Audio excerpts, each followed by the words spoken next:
नमस्कार दोस्तों, मेरा नाम है आशीष यादव और आप देख रहे हैं जॉब स्टोरी। तो दोस्तों, आज की वीडियो में हम बात करेंगे एसएससी सीएचएसएल के बारे में। जितने भी एसएससी सीएचएसएल से रिलेटेड पहलू होते हैं कि आपको कितनी सैलरी मिलेगी, किन किन पोस्ट पे आपको मौका मिलेगा, कौन कौन से आपको डिपार्टमेंट मिलेंगे अगर आप इस एग्ज़ाम को पास करते हैं, तो जितने भी डिटेल्स हैं आज की वीडियो में हम इन सभी बातों पर बात करते हैं। तो सबसे पहले तो आप देखते हैं कि सीएचएसएल यानी कि नाम से ही पता चलता है कंबाइंड हायर सेकेंडरी लेवल। यह एग्ज़ाम है जो एसएससी द्वारा कंडक्ट करवाया जाता है हर साल, और इसके अंदर जो पोस्ट पद दिए जाते हैं यानी कि पोस्ट होती है वो होती है जीएससी की, एलडीसी की, पोस्टल असिस्टेंट, sorting असिस्टेंट और डाटा एंट्री ऑपरेटर। ये पोस्ट होती है और ये अलग अलग लगभग 50 के आसपास डिपार्टमेंट होते हैं। उन डिपार्टमेंटों में ये आपको, अगर आप पास करते हैं तो आपको ये पोस्ट मिलती है। तो अब बात करते हैं कि भाई इसके लिए योग्यता क्या चाहिए, क्या यानी कि क्वालिफिकेशन आपकी होनी चाहिए, आपके पास होना चाहिए। तो इसके लिए सिर्फ आपका 12वीं पास होना चाहिए, साथ में आपकी जो एज है वो 18 साल कंप्लीट होनी चाहिए। अब कुछ लोगों का, मेरे का दोस्तों का भाई आता है, मेरे पास मैसेज आते हैं कि क्या सोच भी रहे होंगे कि क्या इसके लिए साइंस स्ट्रीम का होना ज़रूरी है या कोई एक मार्क्स का क्राइटेरिया रखा है। जैसे कि कुछ एग्जाम्स के अंदर होता है कि भाई 50%, 60%, 70% मिनिमम होनी चाहिए, या साइंस वाले भर सकते हैं, कॉमर्स वाले भर सकते हैं। तो ऐसा कुछ भी नहीं है। जिन्होंने भी 12वीं पास की हुई है, चाहे वो आर्ट से की हो, बिना मैथ के की हो, साइंस के की हो, यानी कि जिस भी तरीके से, सिर्फ आपकी 12वीं पास होनी चाहिए और साथ में आपकी जो एज है वो 18 साल होनी चाहिए। अगर ये क्राइटेरिया आपके पास है तो आप इसको एग्जाम को मतलब भर सकते हैं। आप बात करेंगे कि एग्जाम आप भर सकते हो और अब एग्जाम को किन किन फेस में आप भरते हैं तो गुजरना पड़ेगा। तो देखिए, एसएससी द्वारा जो ये एग्जाम है ये 3 टायर के रूप में लिया जाता है। 3 टायर में पहले हर टायर को आपको अलग अलग पास करते हुए चलना पड़ेगा। यानी कि जैसे कि पहले टायर है, पहले टायर के अंदर ये लेंगे ऑब्जेक्टिव क्वेश्चन आते हैं 100, और जिनको कंडक्ट करने के लिए आपको 60 मिनट मिलती है। ये कंप्यूटर बेस्ड जो एक एग्जाम है वो होता है। इसके अंदर आप 100 क्वेश्चन को हम देखते हैं जो हमें 60 मिनट के अंदर करती हैं। उन लोगों को 4 भागों में इन्होंने डिवाइड किया हुआ है। पहले भाग में हम लेते हैं तो मैथ हो गया, 25 क्वेश्चन आपके मैथ में आएंगे, मैथ के आएंगे। अब 25 क्वेश्चन ही इन्होंने इंग्लिश के डाले हुए हैं, 25 ही रीजनिंग के आएंगे और 25 ही जीके या जीएस, हम जिसको जो भी बोले वो बोल सकते हैं, उसके आएंगे। यानी कि मैथ, रीजनिंग, जीके और इंग्लिश, ये चारों को इन्होंने 25-25 के रूप में डिवाइड किया हुआ है। और ऐसे करके आपके 100 क्वेश्चन आएंगे, उनको 60 मिनट यानी कि 1 घंटे में आपको मिलेगा अटेम्प्ट करने के लिए। और हर क्वेश्चन है वो 2 नंबर का होगा, यानी कि जो आपका पेपर होगा वैसे 100 क्वेश्चन का होगा पर 200 नंबर का होगा। नंबर उसको आपको 200 मिलेंगे।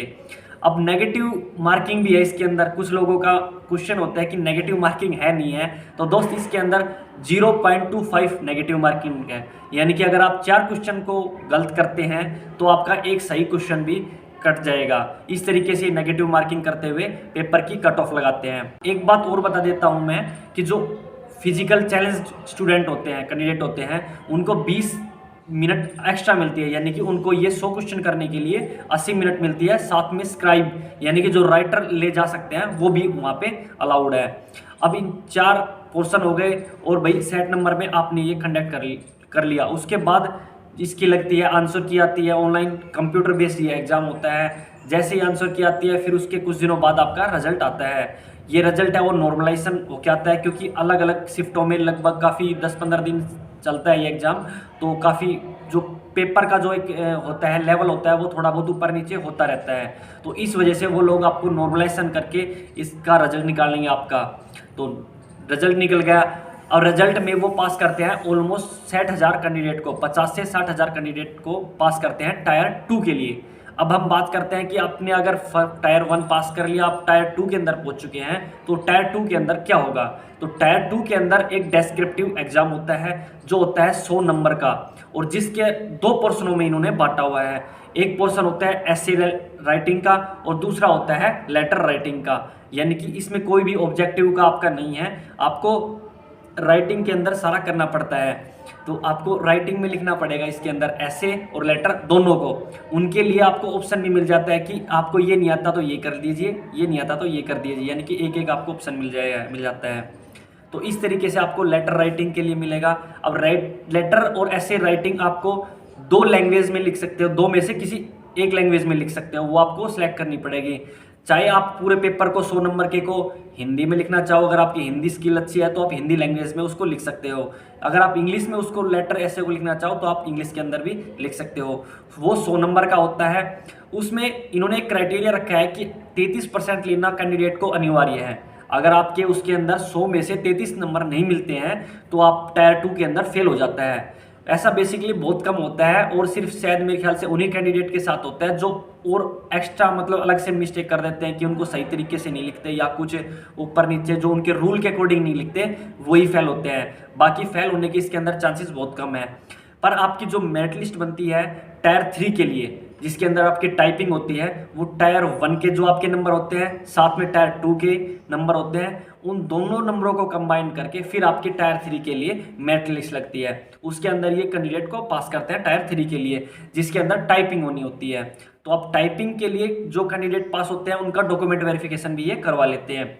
तो आप टाइपिंग की बात करते हैं तो टाइपिंग होती है आपकी कीबोर्ड पे, जो कंप्यूटर कीबोर्ड होता है। पहले तो ये होता था कि भाई नीचे पेज रख देते थे और पेज में देख के उसको स्क्रीन पे टाइप करना होता था, बट ये अब ऐसा करने लग गए कि आपको स्क्रीन में ही वो पैराग्राफ दिखेगा और स्क्रीन में ही आपको वो टाइप करना होता है, यानी कि ऊपर देख के और फिर नीचे टाइप करते रहना है।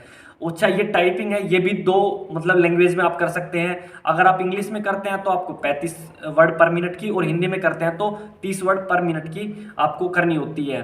तो इस तरीके से ये तीनों फेस में कंडक्ट होता है। अगर आप तीनों फेसों को कंडक्ट कर लेते हैं तो उसके बाद आपकी लगती है फाइनल मेरिट लिस्ट। ऐसा नहीं है जिन्होंने 3 फेस कंप्लीट कर लिए वो सारे ही पास हो जाएंगे, उसके बाद भी टाइपिंग के कोई नंबर नहीं होते, पर फर्स्ट पे टायर और सेकंड टायर दोनों को मिला के आपकी फाइनल मेरिट लिस्ट लगती है, जो कैंडिडेट टाइपिंग को क्लियर क्वालिफाई कर लेते हैं।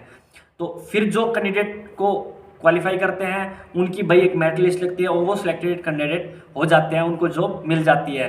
बाद में उनको डिपार्टमेंट द्वारा मेडिकल करवाया जाता है। अलग अलग डिपार्टमेंट अपने हिसाब से अलग अलग जगह पे मेडिकल उनका करवा देता है।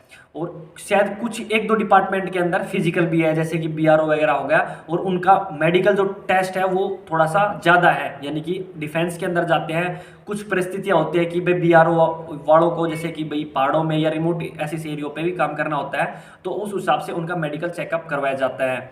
इस तरीके से आपका ये तीनों टायर और आपका मेडिकल कंप्लीट हो जाते हैं। अब बात करते हैं किन किन डिपार्टमेंट में इस एग्जाम को क्लियर करके आप जा सकते हैं। तो लगभग 44-45 डिपार्टमेंट आपको मिलेंगे जिनकी प्रेफरेंस आपको भरनी होगी एग्जाम क्लियर करने के बाद, डीवी के टाइम, डॉक्यूमेंट वेरिफिकेशन के टाइम, और आपको रैंक के हिसाब से वो डिपार्टमेंट अलॉट कर दिए जाएंगे।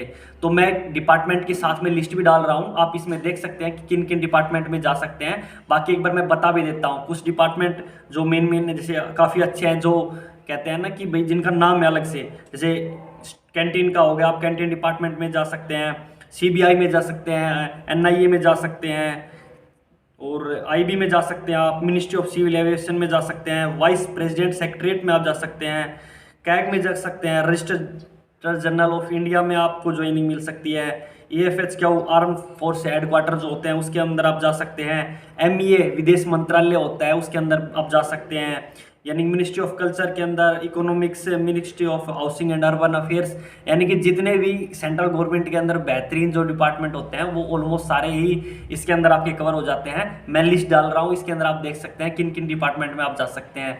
अब बात करते हैं सैलरी के ऊपर। अब सबसे लास्ट का और मेन मुद्दा यही बचता है कि भाई हमें सब कुछ कर लिया, इतनी मेहनत कर ली, पढ़ लिए, लिख लिए, शायद टायर पास कर लिए, डिपार्टमेंट भी ले लिया, अब ये सैलरी कितनी मिलेगी।